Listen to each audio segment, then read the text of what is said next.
اعوذ باللہ من الشیطان الرجیم بسم اللہ الرحمن الرحیم۔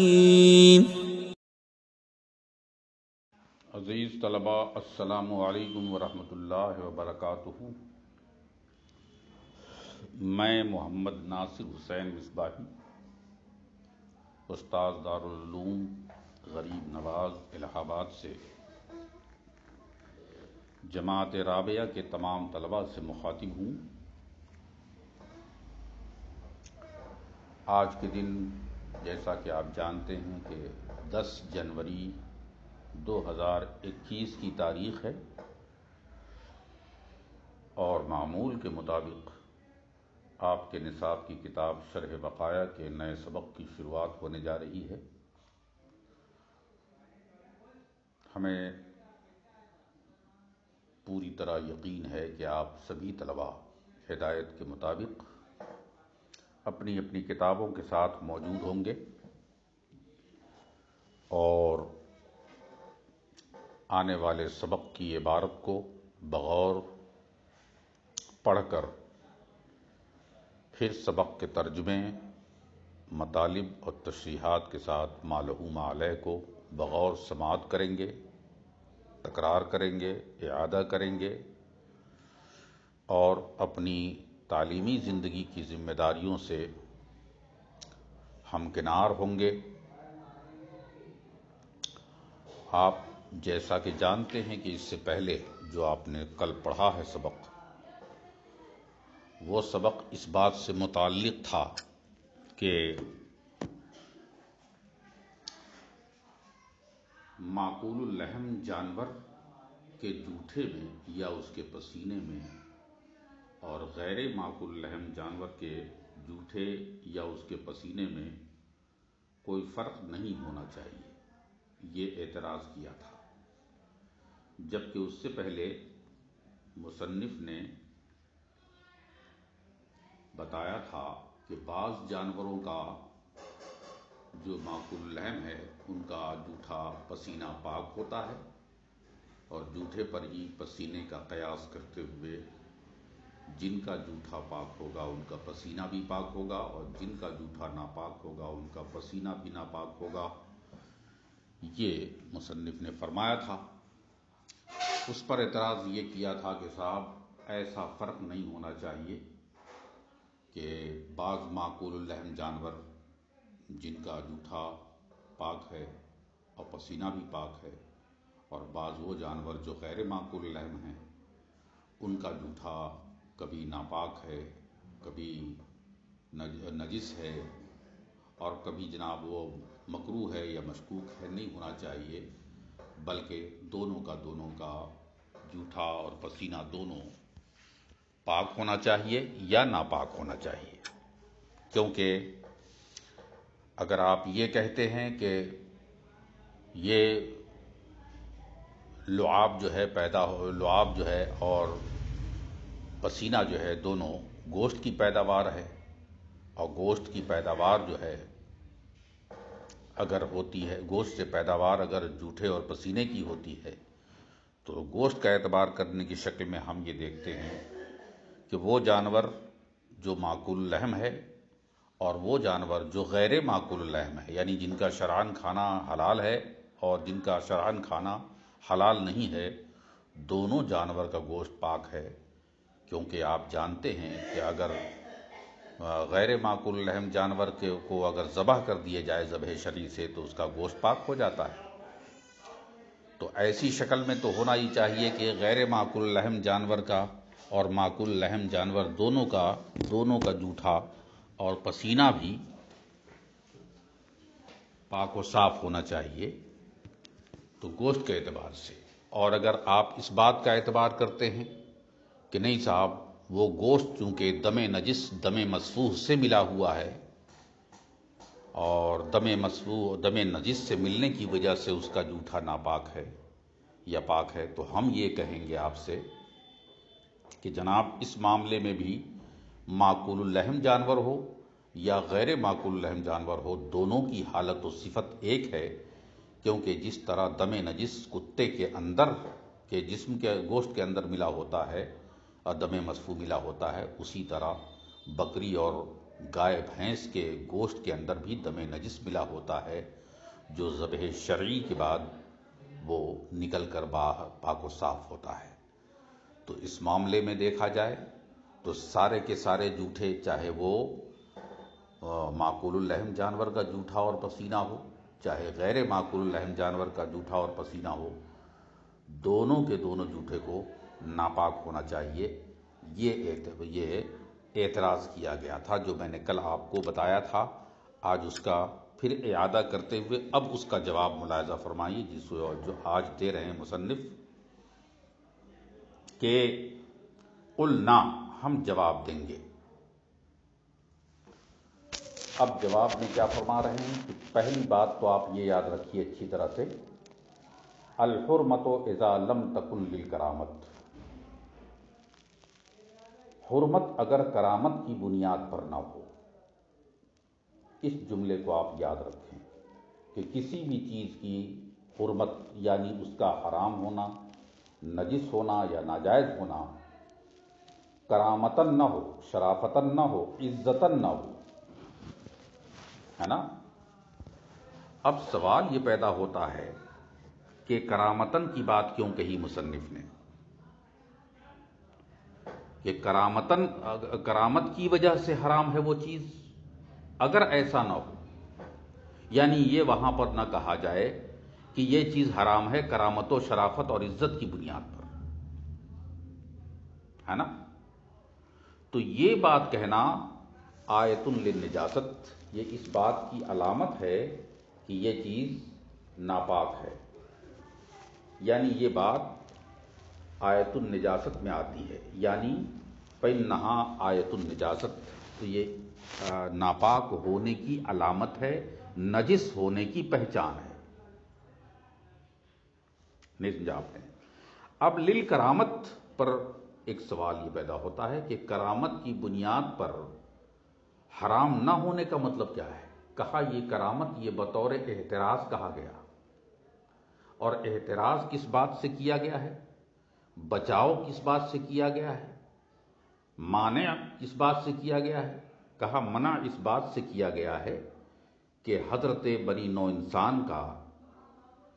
جو گوشت کا حرام ہونا ثابت ہے، یہ حرام ہونا، یہ حرمت جو ہے یہ کرامت کی بنیاد پر ہے، شرافت کی بنیاد پر ہے، عزت کی بنیاد پر ہے۔ لہذا یہ حرام ہونا اگر عزت و شرافت کی بنیاد پر ہے تو حضرت انسان کا یہ اس بات پر کا ثبوت ملا کہ یہ کرامت کی بنیاد پر ہے، لہذا یہ موجب نجاست نہیں ہے کہ حضرت انسان کا گوشت نجس ہو، اس بات کی علامت نہیں ہے۔ جبکہ اگر کسی اور چیز کی، کسی بھی چیز کی اگر حرمت یا اس کا حرام ہونا کرامت کی بنیاد پر نہ ہونا ہو تو ظاہر ہے کہ یہ اس بات کی پہچان ہو گئی کہ وہ نجس ہے، فإنہا آیت النجاست، نجس ہونے کی پہچان ہے۔ جبکہ حضرت انسان کا جو حرام ہونا ثابت ہوا ہے وہ کرامت کی بنیاد پر ہوا ہے، لہذا اس سے حضرت انسان کو مستثنا کرنا مقصود ہے، الگ کرنا مقصود ہے کہ حضرت انسان کے گوشت کا حرام ہونا یہ کرامتن ہے، نہ کہ جناب نجاستن ہے۔ ہاں یہ بھی کہہ سکتے ہیں کہ یا تو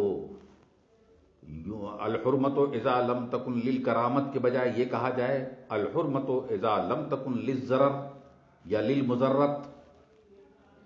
نقصان کی بنیاد پر نہ ہو، ہے نا۔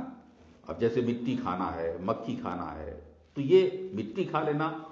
یا مکھی کھا لینا یہ کہتے ہیں نجاست کی پہچان نہیں ہے، اور نہ تو کرامت کی پہچان ہے، بلکہ یہ نقصان کی پہچان ہے نا، علامت مضرت ہے، نہ کہ علامت کرامت، اور نہ علامت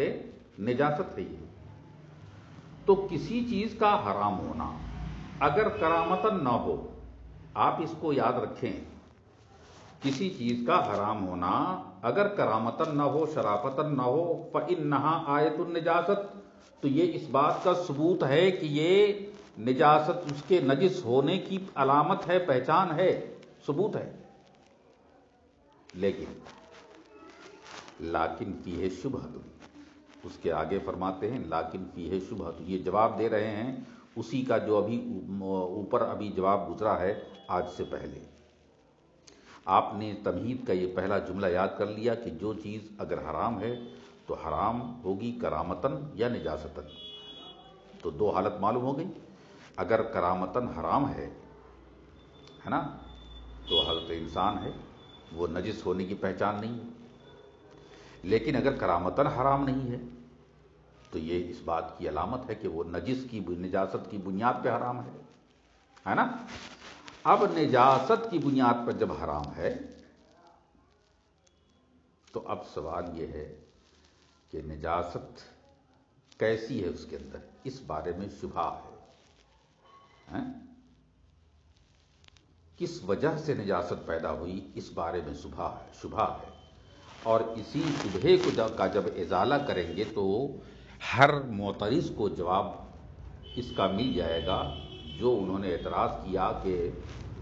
دم نجس کی بنیاد پر یا لحم طاہر کی بنیاد پر معقول اللحم یا غیر معقول اللحم دونوں ہی جانور کا گوشت پاک ہونا چاہیے، کیا کہتے ہیں، جھوٹا اور پسینہ پاک ہونا چاہیے یا جھوٹا اور پسینہ ناپاک ہونا چاہیے، انہیں جواب ملے گا۔ تو اب یہ شبہ کیا ہے؟ لیکن فیہ شبہۃ، لیکن اس بارے میں شبہ ہے جناب کہ ان النجاست، کہ نجاست جو اس کے اندر پائی جا رہی ہے، جب کرامتاً وہ حرام نہیں ہے تو نجاستاً حرام ہے۔ اب نجاست کس وجہ سے آئی ہے، کس علت کی بنیاد پر آئی ہے، کیسے ثابت ہوئی ہے، یہ جاننا بے حد ضروری ہے، اس شبہے کا ازالہ کرنا ہے۔ کہتے ہیں لیکن فیہ شبہۃ، لیکن اس بارے میں شبہ ہے کہ ان النجاست لاختلاط الدم باللحم، کہ معقول اللحم جانور ہو یا غیر معقول اللحم جانور ہو، ان میں نجس ہونا دم نجس کے گوشت سے مل جانے کی بنیاد پر ہے، دم نجس کے گوشت کے ساتھ مل جانے کی بنیاد پر ہے۔ بھائی دم نجس ہے نا جسم کے اندر، دم مسفوح جو ہے جس میں حیوانات اور تمام انسانوں کے جسم میں دوڑ رہا ہے کہ نہیں دوڑ رہا ہے، تو وہ جو دم ہے جس کو دم مسفوح بھی کہتے ہیں، دم نجس بھی کہتے ہیں، تو دم مسفوح جب اس گوشت کے ساتھ ملا ہوا ہے، دم نجس جب گوشت کے ساتھ ملا ہوا ہے، تو جس طرح وہ دم یا خون ناپاک ہے اسی طرح گوشت بھی تو ناپاک ہوگا، بولیے ہے کہ نہیں؟ وفیہ شبہۃ ان النجاست لاختلاط الدم باللحم، اس بارے میں شبہ ہے کہ نجاست جو ہے وہ دم مسفوح کا گوشت کے ساتھ ملنے کی وجہ سے، ظاہر ہے دم مسفوح جب ملا ہوا ہے، دم مسفوح ناپاک ہے، حرام ہے، اور جب گوشت سے ملا ہوا ہے تو ظاہر ہے کہ دم مسفوح کے گوشت کے ساتھ ملنے کی وجہ سے گوشت بھی حرام ہوا، ناپاک ہوا۔ اور اگر آپ یہ نہیں مانتے ہیں اذ لولا ذالکا، اگر اس بات کو نہیں مانتے ہیں کہ دم گوشت جو ہے جانور کا دم مسفوح سے ملا ہوا ہے اور وہ اگر وہ ناپاک نہیں ہے اختلاط دم کی بنیاد پر، تو اب جانتے کیا ہو جائے گا؟ اب وہ جناب بل یکون نجاستاً لذاتہ، تو یہ معلوم ہوا کہ جب وہ اختلاط دم کی بنیاد پر نجس نہیں ہے تو نجس ہے اس بنیاد پر کہ وہ نجس لذات ہی ہے، یعنی گوشت ہی اس کا حرام ہے، گوشت ہی اس کا ناپاک ہے، دم نجس کے ملنے کی بنیاد پر اس کا گوشت ناپاک نہیں ہے، بلکہ نجس العین ہے، نجس لذات ہی ہے۔ کہا کیوں؟ کہتے ہیں لکانا نجس العین، جب نجس لذات ہی جب وہ ہو جائے گا جانور تو نجس العین ہو جائے گا۔ اب جواب کا یہ حصہ باقی انشاءاللہ آنے والے سبق۔ عزیز طلبہ، السلام علیکم ورحمۃ اللہ وبرکاتہ۔ میں محمد ناصر حسین مصباحی، استاذ دارالعلوم غریب نواز الہ آباد سے جماعت رابعہ کے تمام طلبہ سے مخاطب ہوں۔ جیسا کہ آپ جانتے ہیں کہ آج 11 جنوری 2021 کی تاریخ ہے اور معمول کے مطابق آپ کے نصاب کی کتاب شرح وقایہ کے نئے سبق کا پھر سے آج آغاز ہونے جا رہا ہے۔ تعطیل سرما کے بعد یہ پہلا سبق ہے جو آج جاری ہونے جا رہا ہے۔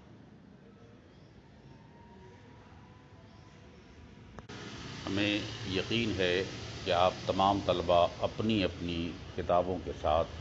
حاضر ہوں گے اور آنے والے سبق کی عبارت خوانی کر رہے ہوں گے۔ پھر اس کے بعد سبق کے ترجمے، مطالب، تشریحات اور ما لہ ما علیہ کو بغور سماعت کر کے تکرار و اعادہ کا عمل جاری رکھیں گے۔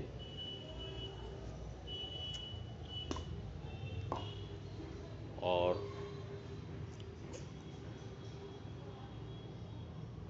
آج کا سبق پڑھنے سے پہلے دو باتیں آپ کو یاد رکھنی ہیں۔ پہلی بات تو یہ یاد رکھنی ہے کہ کل جو آپ نے سبق پڑھا ہے اس سے پہلے والا، اس سبق کا تعلق جو تھا وہ پسینہ اور جانوروں کے جوٹھے سے متعلق تھا۔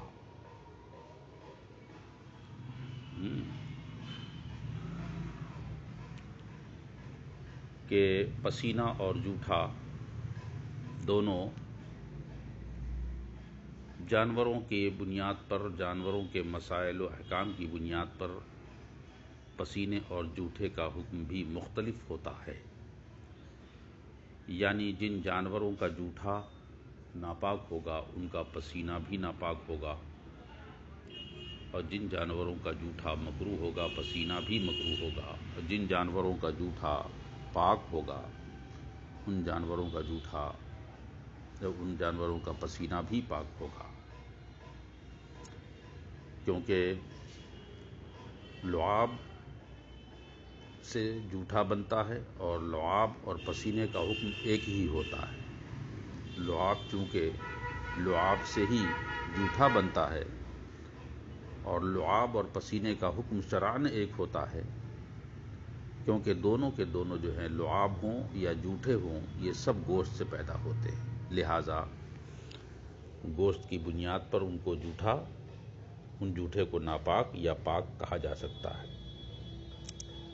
اس پر اعتراض وارد ہوا تھا۔ اعتراض یہ کیا گیا تھا کہ جوٹھوں کے درمیان جو معقول اللحم جانور ہے یا غیر معقول اللحم جانور ہے، دونوں کے جوٹھے کے درمیان کوئی فرق نہیں ہونا چاہیے، کہ جو حکم معقول اللحم جانور کے جوٹھے اور پسینے کا ہونا چاہیے وہی حکم غیر معقول اللحم جانور کے جوٹھے اور پسینے کا بھی ایک ہی ہونا چاہیے، کہ اگر نجس ہے تو نجس ہے اور پاک ہے تو پاک ہے۔ دونوں کا جوٹھا، وہ جانور جن کا گوشت کھانا شرعاً جائز ہے ان کا بھی پسینہ اور جوٹھا پاک ہونا چاہیے، اور جو جانور کا گوشت نہیں کھایا جاتا ہے شرعاً حرام ہے ان کا بھی جوٹھا اور پسینہ پاک ہونا چاہیے۔ یہ اعتراض کیا گیا تھا۔ اب اعتراض کی بنیاد کس بات پر تھی؟ اعتراض کی بنیاد اس بات پر تھی کہ آپ دیکھتے نہیں ہیں کہ اگر مان لیجئے کہ آپ نے جوٹھے کو آپ نے اس اعتبار سے آپ نے مانا ہے کہ نجس ہے غیر معقول اللحم کا، کہ آپ نے اس میں اس کے گوشت کا اعتبار کیا ہے کہ چونکہ غیر معقول اللحم جانور کا گوشت ناپاک ہوتا ہے لہٰذا اس سے لعاب پیدا ہوتا ہے، اس کی بنیاد پر اس کے جوٹھے کو آپ نے ناپاک کہا ہے۔ تو ہم کہیں گے کہ اس معاملے میں یعنی گوشت کے معاملے میں دونوں کے دونوں پاک ہیں، چاہے معقول اللحم جانور کا ہو چاہے غیر معقول اللحم جانور کا ہو، یعنی ان جانوروں کا بھی گوشت پاک ہے جو معقول اللحم ہے اور ان جانوروں کا بھی گوشت پاک ہے جو غیر معقول اللحم ہے، تو دونوں کو پاک ماننا چاہیے، چاہے جوٹھا ہو چاہے پسینہ ہو۔ دوسرا یہ کہ آپ نہیں دیکھتے ہیں کہ اگر کوئی غیر معقول الرحم جانور کو اگر ذبح شرعی سے ذبح کر دیا جائے اور وہ نجس العین نہ ہو، یعنی خنزیر کے علاوہ، اور حضرت آدمی تو اس سے نکل گئے کیونکہ وہ تو محترم ہیں، تو اگر نجس العین نہ ہو اور غیر معقول الرحم جانور ہو تو اگر اس کو ذبح شرعی سے ذبح کر دیا جائے تو پاک ہو جاتا ہے۔ جب پاک ہو جاتا ہے تو کہتے ہیں صاحب اس اعتبار کے اندر دونوں کے دونوں برابر ہو گئے، یعنی کہ معقول الرحم جانور بھی اور غیر معقول الرحم جانور بھی۔ اب دونوں کا جھوٹا جب گوشت پاک ہے ذبح شرعی کر دینے کی بنیاد پر، تو پھر اس کے بعد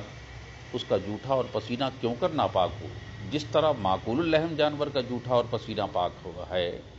اور آپ نے حکم دیا، اسی طرح غیر معقول الرحم جانور کا بھی پسینہ اور جھوٹا یہاں پاک ہونا چاہیے۔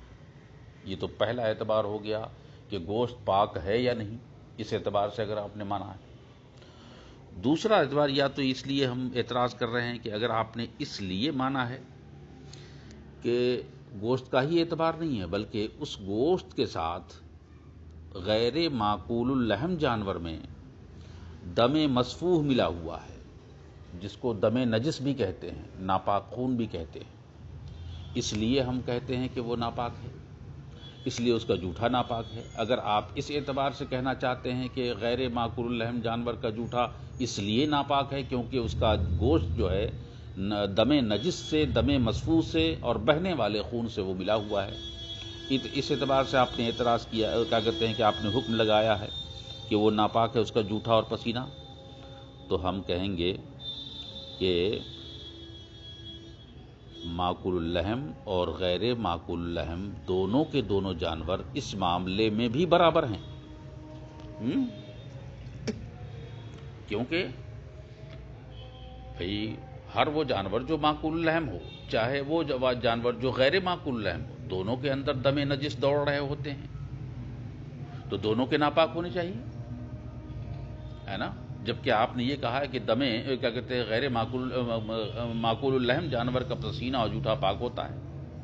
لیکن آپ کہہ رہے ہیں غیر معقول الرحم جانور کا پسینہ اور جھوٹا ناپاک ہوتا ہے، تو یہ حکم کا فرق نہیں ہونا چاہیے، بلکہ اگر پاک مانے تو دونوں کا پاک مانے اور ناپاک مانے تو دونوں کا ناپاک، کیونکہ دونوں میں ہم یہ بات دیکھ رہے ہیں کہ اگر گوشت کا اعتبار کریں تو دونوں کا گوشت پاک ہے، اور اگر دم نجس کا گوشت سے ملنے کا اعتبار کریں تو اس معاملے میں بھی دونوں برابر ہیں۔ لہٰذا یہ اعتراض مصنف نے جو کیا تھا یہ آپ کے ذہن میں ہوگا، تو اس کا جواب دیتے ہوئے انہوں نے فرمایا ہے قلنا، آج یہاں سے جواب دے رہے ہیں۔ ایک تو یہ یاد رکھیے، دوسرا یہ یاد رکھیے کہ اس کے جواب کو بغور سماعت کریے، ورنہ یہ ہے کہ کہیں سے آپ کو کوئی مقدمہ یا تالی کہیں سے چھوٹ نہ جائے۔ اگر مقدمہ تالی میں سے کوئی ایک چھوٹ گیا تو پھر نتیجہ آپ کے سامنے نہیں آ پائے گا۔ تو کہتا یہ ہے کہ سنیے، قلنا، ہمارا جواب یہ ہے کہ الحرمت اذا لم تکن للکرامت، حرام ہونا اگر کرامت نہ ہو کسی جانور کا، یعنی کوئی جانور اس لیے حرام نہیں ہے کہ وہ مکرم ہے، محترم ہے، معظم ہے، اس لیے حرام نہیں ہے، یعنی اس بنیاد پر اس کی حرمت نہیں ہے، تو کرامت اور عزت و شرافت اور احترام کے بنیاد پر اس کا نجس نہ ہونا، اگر وہ نجس ہے تو نجس نہ ہونا کرامت کے اعتبار سے فَإِنَّهَا آیَةُ النجاست، یہ اس بات کی علامت ہے، اس بات کی دلیل ہے، اس بات کی پہچان ہے کہ وہ کیا ہے، وہ نجس ہے۔ فَإِنَّهَا آیَةُ النجاست، یہ نجس ہونے کی دلیل ہے، نجس ہونے کی پہچان ہے نا؟ تو اب جیسے حضرت انسان ہے کہ ان کا ناپاک ہونا یا حرام ہونا، ان کا حرام ہونا یہ ناپاکی کی بنیاد پر نہیں ہے یا کسی نجاست کی بنیاد پر نہیں ہے۔ حضرت انسان کا گوشت وغیرہ کھانا یہ حرام جو ہونا ہے، یہ حرام جو ہے وہ کیوں ہے؟ کہتے ہیں کرامت کی بنیاد پر۔ تو یہ کرامت کی بنیاد پر حضرت انسان کا گوشت حرام ہے، نہ کہ نجاست کی بنیاد پر۔ لیکن اگر کوئی جانور ایسا ہے جو کرامت کی بنیاد پر حرام نہیں ہے اس کا گوشت، تو یہ اس بات کی پہچان ہو گئی کہ یہ جناب والا یہ نجاست کی پہچان ہے، نجس ہونا ہے اس کا۔ اب یہ نجاست ہے نا، اس بارے میں شبہ ہے کہ یہ نجاست جو اس کے اندر ہے، چاہے غیر معقول الرحم کو چاہے معقول الرحم ہو، کوئی بھی جانور ہو، کہتے ہیں یہ نجاست جو ہے، کہتے ہیں فیہ شبہتن، اس بارے میں شبہ ہے، اور اس میں ابھی تعیین نہیں ہے کہ یہ تعیین کر دیں کہ کن بنیادوں پر وہ نجس ہے نا۔ بھائی خنزیر تو نکل گیا کہ وہ نجس العین ہے، حضرت انسان تو نکل گیا اس سے کہ وہ محترم ہے، اکرامتن وہ حرام ہے ان کا گوشت، لیکن جو غیر معقول الرحم جانور ہیں جس کا کرامت کی بنیاد پہ حرمت ثابت نہیں ہے، تو یہ اس بات کی پہچان ہوئی کہ وہ نجس ہے، لیکن نجس ہے تو اس میں شبہ ہے، لیکن فیہ شبہتن، لیکن اس میں شبہ ہے۔ اور شبہ کیا ہے کہ وہ نجاست کن بنیادوں پر ہے؟ تو یاد رکھیے کہ نجاست کن بنیادوں پر ہیں، مصنف خود فرماتے ہیں لیکن فیہ شبہتن، لیکن اس معاملے میں شبہ ہے کہ ان النجاست لاختلاط الدم باللحم، کہ یا تو جو غیر معقول الرحم میں جانور ہے اس کا نجس ہونا اس لیے ہے کیونکہ وہ دم نجس جو ہے، دم مسفوح جو ہے، دم ناپاک جو ہے گوشت کے ساتھ اس میں ملا ہوا ہے۔ اب سمجھ لیں، دم مسفوح جو ہے گوشت کے ساتھ ملا ہوا ہے، یا تو یہ ماننا پڑے گا آپ کو، اور اگر یہ نہیں مانتے ہیں کہ اس لیے نجس ہے کہ وہ دم مسفوح سے اس کا گوشت ملا ہے، تو اگر دم نجس کی کے گوشت سے ملنے کی بنیاد پر ماننا ہے اور نہیں ماننا ہے، تو از لولا ذالک، اگر ایسا نہیں تسلیم کریں گے تو بل یکون نجاست لذاتی، تو پھر کیا ہوگا نتیجہ یہ ہو جائے گا کہ وہ گوشت نجس لذاتی ہی ہو جائے گا، نجس لذاتی ہی ہوگا، تنہا گوشت خود بذات خود جو ہے ناپاک ہو جائے گا، نہ کہ دم مسفوح یا دم نجس کے ملنے کی بنیاد پر ناپاک ہوگا، ہے نا۔ تو پھر جب نجس لذاتی ہی ہو جائے گا تو کہتے ہیں اب نتیجہ کیا نکلے گا، لکان نجس العین، تو سب کے سب وہ جانور جو غیر معقول الرحم ہیں، چاہے کتا ہو، چاہے بلی ہو، چاہے گدھا ہو، یہ سب ہیں، یہ سارے کے سارے جانور کیا ہو جائیں گے، لکان نجس العین، سب کے سب نجس العین ہو جائیں گے، ولیس کذالک، حالانکہ ایسا نہیں ہے نا، ایسا نہیں ہے، مطلب یہ کہ نجس العین تو صرف مسٹر خنزیر ہیں، اس کے علاوہ جو بھی ہیں نجس لغیر ہی ہیں، نہ کہ نجس لذاتی ہی ہیں، نجس لذاتی ہی صرف مسٹر خنزیر ہیں۔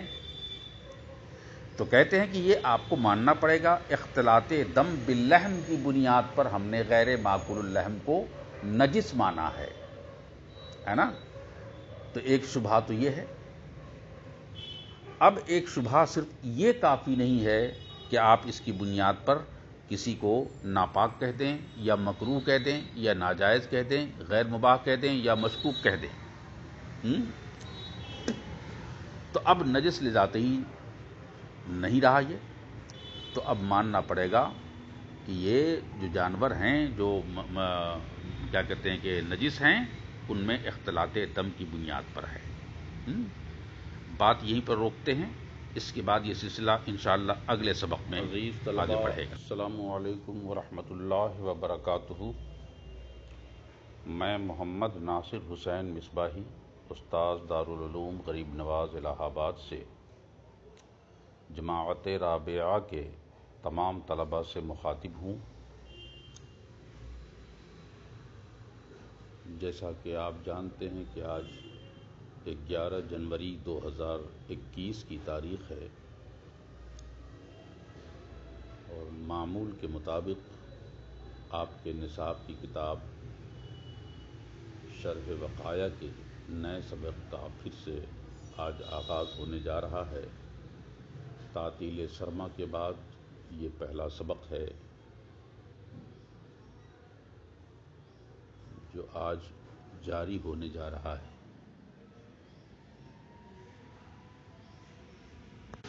ہمیں یقین ہے کہ آپ تمام طلباء اپنی اپنی کتابوں کے ساتھ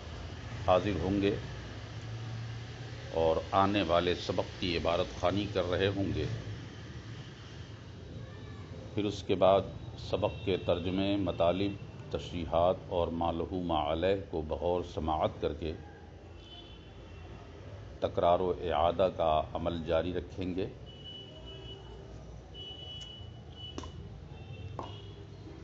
اور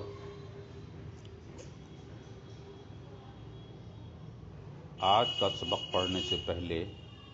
2 باتیں آپ کو یاد رکھنی ہیں. پہلی بات تو یہ یاد رکھنی ہے کہ کل جو آپ نے سبق پڑھا ہے اس سے پہلے والا، اس سبق کا تعلق جو تھا وہ پسینہ اور جانوروں کے جوٹھے سے متعلق تھا.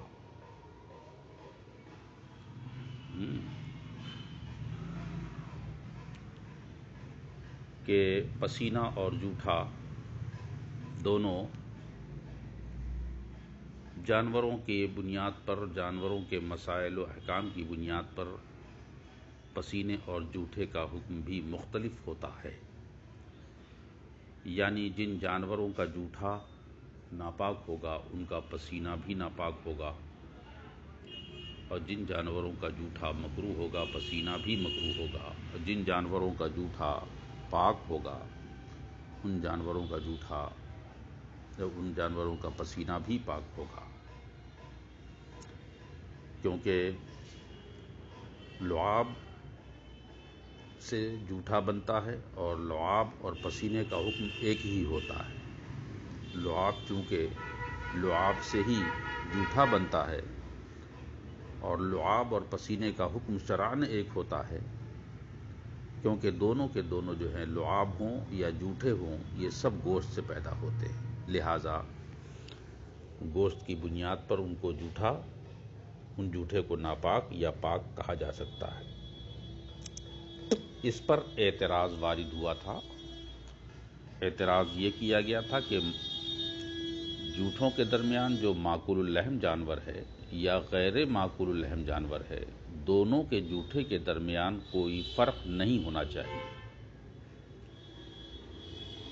کہ جو حکم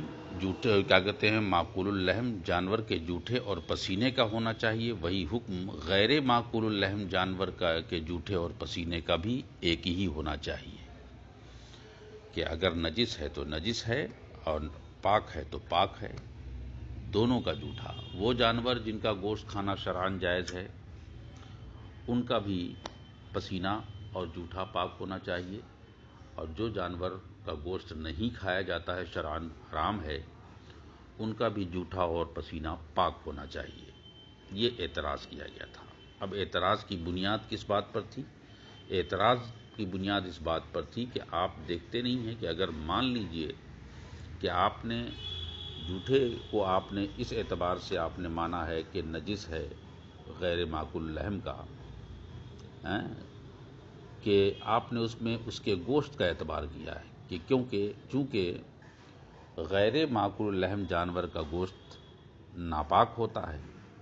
لہٰذا اس سے لعاب پیدا ہوتا ہے، اس کی بنیاد پر اس کے جوٹھے کو آپ نے ناپاک کہا ہے. تو ہم کہیں گے کہ اس معاملے میں، یعنی گوشت کے معاملے میں دونوں کے دونوں پاک ہیں، چاہے معقول اللحم جانور کا ہو چاہے غیر معقول اللحم جانور کا ہو. یعنی ان جانوروں کا بھی گوشت پاک ہے جو معقول اللحم ہے، اور ان جانوروں کا بھی گوشت پاک ہے جو غیر معقول اللحم ہے. تو دونوں کو پاک ماننا چاہیے،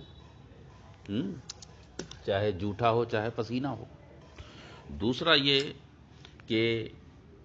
آپ نہیں دیکھتے ہیں کہ اگر کوئی غیر معقول اللحم جانور کو اگر ذبح شرعی سے ذبح کر دیا جائے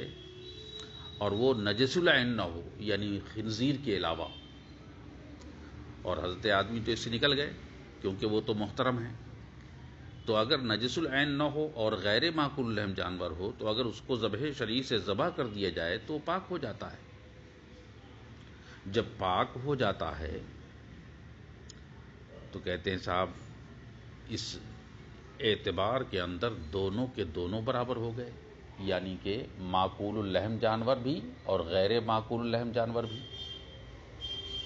اب دونوں کا جھوٹا جب گوشت پاک ہے ذبح شرعی کر دینے کی بنیاد پر، تو پھر اس کے بعد اس کا جھوٹا اور پسینہ کیوں کر ناپاک ہو؟ جس طرح معقول اللحم جانور کا جھوٹا اور پسینہ پاک ہوا ہے اور آپ نے حکم دیا، اسی طرح غیر معقول اللحم جانور کا بھی پسینہ اور جھوٹا یہاں پاک ہونا چاہیے۔ یہ تو پہلا اعتبار ہو گیا کہ گوشت پاک ہے یا نہیں، اس اعتبار سے اگر آپ نے مانا ہے۔ دوسرا اعتبار یا تو اس لیے ہم اعتراض کر رہے ہیں کہ اگر آپ نے اس لیے مانا ہے کہ گوشت کا ہی اعتبار نہیں ہے، بلکہ اس گوشت کے ساتھ غیر معقول اللحم جانور میں دم مسفوح ملا ہوا ہے، جس کو دم نجس بھی کہتے ہیں، ناپاک خون بھی کہتے ہیں، اس لیے ہم کہتے ہیں کہ وہ ناپاک ہے، اس لیے اس کا جھوٹا ناپاک ہے۔ اگر آپ اس اعتبار سے کہنا چاہتے ہیں کہ غیر معقول اللحم جانور کا جھوٹا اس لیے ناپاک ہے کیونکہ اس کا گوشت جو ہے دم نجس سے، دم مسفوح سے اور بہنے والے خون سے وہ ملا ہوا ہے، اس اعتبار سے آپ نے اعتراض کیا، کیا کہتے ہیں کہ آپ نے حکم لگایا ہے کہ وہ ناپاک ہے اس کا جھوٹا اور پسینہ، تو ہم کہیں گے کہ معقول اللحم اور غیر معقول اللحم دونوں کے دونوں جانور اس معاملے میں بھی برابر ہیں، کیونکہ بھئی ہر وہ جانور جو معقول اللحم ہو، چاہے وہ جانور جو غیر معقول اللحم ہو، دونوں کے اندر دم نجس دوڑ رہے ہوتے ہیں، تو دونوں کے ناپاک ہونے چاہیے، ہے نا؟ جبکہ آپ نے یہ کہا ہے کہ کیا کہتے ہیں غیر معقول اللحم جانور کا پسینہ اور جھوٹا پاک ہوتا ہے، لیکن آپ کہہ رہے ہیں غیر معقول اللحم جانور کا پسینہ اور جھوٹا ناپاک ہوتا ہے، تو یہ حکم کا فرق نہیں ہونا چاہیے، بلکہ اگر پاک مانے تو دونوں کا پاک مانے اور ناپاک مانے تو دونوں کا ناپاک، کیونکہ دونوں میں ہم یہ بات دیکھ رہے ہیں کہ اگر گوشت کا اعتبار کریں تو دونوں کا گوشت پاک ہے، اور اگر دم نجس کا گوشت سے ملنے کا اعتبار کریں تو اس معاملے میں بھی دونوں برابر ہیں۔ لہٰذا یہ اعتراض مصنف نے جو کیا تھا یہ آپ کے ذہن میں ہوگا، تو اس کا جواب دیتے ہوئے انہوں نے فرمایا ہے قلنا، آج یہاں سے جواب دے رہے ہیں۔ ایک تو یہ یاد رکھیے، دوسرا یہ یاد رکھیے کہ اس کے جواب کو بغور سماعت کریے، ورنہ یہ ہے کہ کہیں سے آپ کو کوئی مقدمہ یا تالی کہیں سے چھوٹ نہ جائے۔ اگر مقدمہ تالی میں سے کوئی ایک چھوٹ گیا تو پھر نتیجہ آپ کے سامنے نہیں آ پائے گا۔ تو کہتا یہ ہے کہ سنیے، قلنا، ہمارا جواب یہ ہے کہ الحرمت اذا لم تکن للکرامت، حرام ہونا اگر کرامتاً نہ ہو کسی جانور کا، یعنی کوئی جانور اس لیے حرام نہیں ہے کہ وہ مکرم ہے، محترم ہے، معظم ہے، اس لیے حرام نہیں ہے، یعنی اس بنیاد پر اس کی حرمت نہیں ہے، تو کرامت اور عزت و شرافت اور احترام کے بنیاد پر اس کا نجس نہ ہونا، اگر وہ نجس ہے تو نجس نہ ہونا کرامت کے اعتبار سے فَإِنَّهَا آیَةُ النجاست، یہ اس بات کی علامت ہے، اس بات کی دلیل ہے، اس بات کی پہچان ہے کہ وہ کیا ہے، وہ نجس ہے۔ فَإِنَّهَا آیَةُ النجاست، یہ نجس ہونے کی دلیل ہے، نجس ہونے کی پہچان ہے نا؟ تو اب جیسے حضرت انسان ہے کہ ان کا ناپاک ہونا یا حرام ہونا، ان کا حرام ہونا یہ ناپاکی کی بنیاد پر نہیں ہے یا کسی نجاست کی بنیاد پر نہیں ہے۔ حضرت انسان کا گوشت وغیرہ کھانا یہ حرام جو ہونا ہے، یہ حرام جو ہے وہ کیوں ہے؟ کہتے ہیں کرامت کی بنیاد پر۔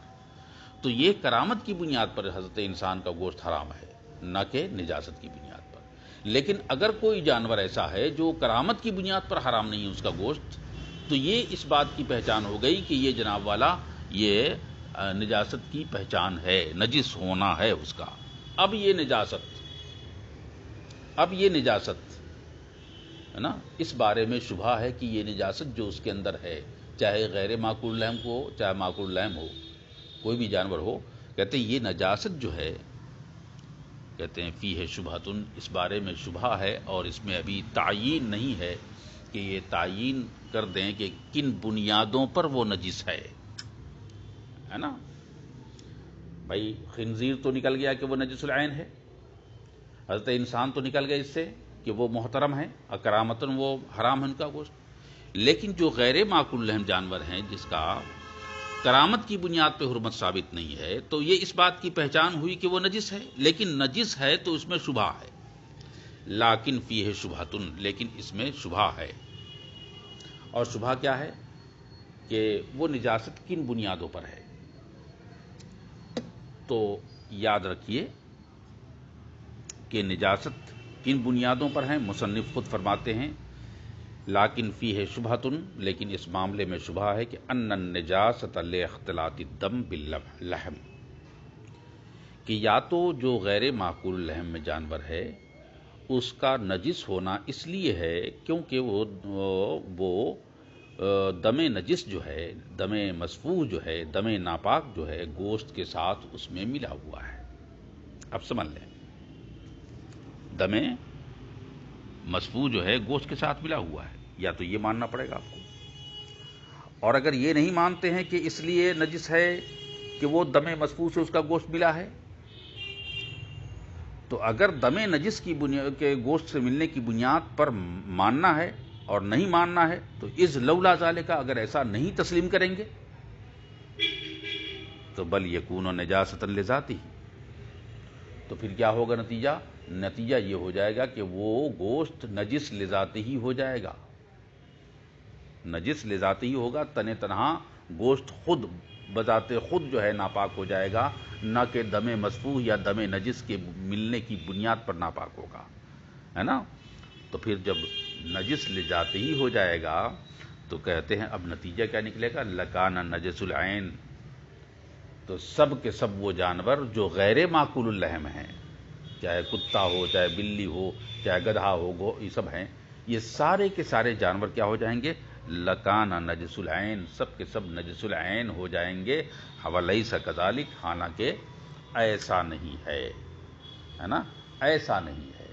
مطلب یہ کہ نجس العین تو صرف مسٹر خنزیر ہیں،